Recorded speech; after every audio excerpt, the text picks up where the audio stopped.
me so fine. Everybody ask me how I know. I smiled at them and said she told me so fine. Everybody ask me how I know. I smiled at them and said she told me so fine. What is up, everybody? Harden here, bringing you guys Dreadbloon Cave in Bloons TD Battles Mobile. So Dreadbloon Cave is the fourth and final boss arena to be released in Bloons TD Battles Mobile, and I'm gonna show you guys some videos of it. Now, I made one video of it as of now, but I've only been able to play 2 games in this arena so far, and I don't think I'll have time to play any more this weekend, so this is probably going to be the only Dreadbloon video you'll see in a while, unless it comes out next week, which brings up the topic of when do these boss arenas come out. Now, NinjaTV hasn't said anything official about how often these boss arenas have come out, or at least I haven't heard anything official. They might have said something, but I haven't heard it. But from what I've seen, these boss arenas come out every weekend. So for the past 3 weekends, the boss arenas have been released. So I'm guessing that that's the pattern. Every week on the weekends, the boss arenas come out for you to play. So this is the first week that Dreadbloon has come out. The past 2 weeks has only shown Vortex, Bloonarius, and Blastapopoulos. Or Blastapopoulos. I don't even want to say that boss name. It's too complicated. Who named that boss name? Seriously, it's so complicated. Why not just call it the volcano boss or something? Who invented Blastapopoulos or whatever it's called? Blastapopoulos, Blastapopoulos. I don't even want to try to say that name. But anyway, Dreadbloon. So Dreadbloon, this is the first time that it's come out, and I decided to play it. Now, the thing about these boss arenas is that they don't have a set price. So if you notice, the past few weeks, Vortex costed 50,000 medallions to get in, but this week it only costed 35,000 medallions to get in, and meanwhile Dreadbloon costed 50,000 to get in. So I mean, things change, but I assume that what it will be is that Vortex will always be the least expensive, Blastapopoulos will always be the most expensive, and Bloonarius will be the second most expensive, and Dreadbloon will be the second least expensive. So I'm pretty sure that's the pattern, unless NinjaTV changes it, but I'm pretty sure that's just how it's gonna stay. Now, for the map for Dreadbloon, I actually really like the map for. Hang on, I'm gonna talk about the gameplay. So I sent some lead balloons and region whites at my opponent, and that forced him to use his battle energy. So then I just bloom boost some region zeros, but he sends a rush against me, but I get a blade maelstrom in time, and I defeat the rush against him first. So I win my first game in Dreadbloon Cave. So yeah, and I was just talking about the length of the map. So when I played Vortex, the map length was super long. It was basically a battle park. I mean, yeah, I'm pretty sure that map was just as long as Battle Park, because seriously, that map was super long. The track was so long. I mean, unless you played it, you probably wouldn't understand how long it is. But that map was way too long, and the thing about that is that to get enough medallions to play in these kind of arenas, you probably have to be a pretty good player, and pretty good players can survive really long on long maps like those. So it's basically bound to go late game every single time, which a lot of people don't like, because late game is just boring and tiring, and you want to play a lot of games, right? You don't just want to play one long game where you just spam Bloon Chipper abilities over and over. That's a little bit boring. So I like this map a little bit better, the Dreadbloon map, because even though it's still a pretty easy map, it's a bit longer. And what I like about this map is that you can actually debate on whether or not you want to use Bloon Chipper or Ace, or Monkey Ace. Now, in this game, I chose Bloon Chipper, but very luckily, my 4th tower was Monkey Ace, so I ended up getting both anyway. So I got both the Bloon Chipper and the Monkey Ace, but that's probably not going to happen. So if I'm going to play this again, I'm really going to have to choose whether I want to use Bloon Chipper or Ace. Because the advantage of Bloon Chipper is that since this map is really long, you're probably going to go late game, and Bloon Chipper is better than Monkey Ace when you get past round 40 or somewhere around there. But before round 40, if your opponent rushes you, then most of the time the Monkey Ace is better. The Monkey Ace is better at defending region rainbows.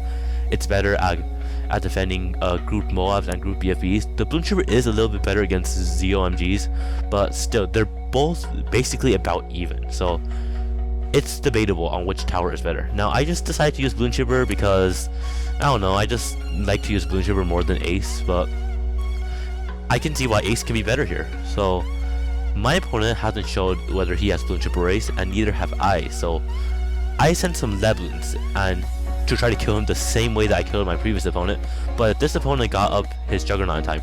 But he's still leaking a lot of lives, but this opponent is smart enough to not use his battle. Oh wait, no, he did use his battle energy, but he got up his monkey ace, which is his 3rd tower, so he probably doesn't have Bloon Chipper unless he lucked out on the 4th tower like I did. But he had the monkey ace, so I just decided not to rush because a monkey ace is really good at defending round 13 region rainbow rushes, so I just chose not to rush there. Luckily, my opponent didn't rush me either, because even though the Bloon Chipper helps a lot against region rainbows, the monkey ace is still better. So if my opponent sent a huge rush against me and I wasn't prepared, I probably would have died to that. So my opponent does send a small set of region rainbows and region ceramics, but my defense perfectly defended that. In order for Bloons to get past my defense, the rush has to be a little bit bigger than that.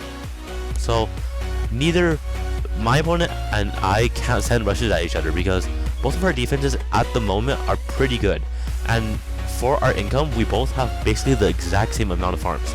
So both of us right now are basically even in just about everything. So in order for my opponent to have a good chance of winning, he's probably going to have to rush soon around round 20 or early round 30s, because the Bloon Chipper can outlast the monkey ace when it goes to late game, like I said earlier. And my opponent does reveal his 4th tower, which is the tack shooter, which he ended up selling anyway. I don't know why he built that, but he has a tack shooter, so that means he does not have the Bloon Chipper, which is an advantage to me. But he sent a BFB, so he knows that he has to rush. But he sent a really small rush, just 1 BFB, and what do? I just get up a Super Monkey fan club, and I should easily defend that, no problem whatsoever. So my opponent, he wasted a little bit of money there, but $2,500, not a huge deal, just 1 BFB. It didn't really hurt him that much, but he seems to be a little bit scared now because he knows that Bloon Chipper can outlast monkey ace past round 40. As long as we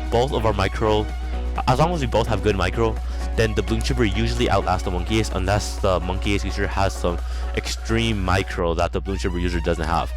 But yeah, most of the time Bloon Chipper will outlast monkey ace past round 40ish. Earlier than that, the monkey ace is a little bit better than Bloon Chipper against rushes. But hopefully you understand what I'm saying. I don't want to keep rambling on about that. So let's just get back to the gameplay. Both of us have 2 4-0 farms, but I have my 3rd 3-0 farm just ready to upgrade to that tier 4, while my opponent doesn't even have that 3rd farm yet. So it seems like he's saving up for something, I don't know, but he has to use his battle energy yet again, and it looked like some Bloons went through his defense. I had to use my Super Monkey fan club too, so both of us are struggling a little bit, and my opponent face palmed at himself, so I'm pretty sure he thinks that he's playing pretty badly. You know, I'm pretty sure he normally would be playing a little bit better than this, but I don't know. Maybe he's just face palming because he made a dumb mistake. Maybe he's face palming because he's playing a lot worse than usual. I don't know why he face palmed, but it's probably not good for him. So now you're starting to see that I have a huge advantage over my opponent in farm income. I have 5 4-2 farms, while my opponent only has 3 if I'm seeing correctly, but he has all those crates in front of his farm, so I can't even see how many he has. But yeah, I believe he has 3, and he loses some lives, so that's pretty scary. If it's around round 30 and you're losing a few lives but not dying, that gets pretty scary, because you know that if a few more Bloons went through, you would be dead. So that just makes the player worried if you just lose a few lives. So my opponent is doing basically the same thing as me, just activating the Super Monkey fan club once in a while, but you will see that these Bloon Chippers are helping me a lot more than the monkey ace at this time. Now, if I were my opponent, I would have gotten up a Spectre or a ground 0, which he did right there at ground 0, but I would have gotten up a Spectre because a ground 0 isn't great, especially on round 32, which is a huge ceramic rush, and my opponent died to that huge ceramic rush on round 32. So like I said, I would have gotten a Spectre if I were him, but I won the game. So leave a like if you enjoyed. That's all I have for this video, and have an awesome day.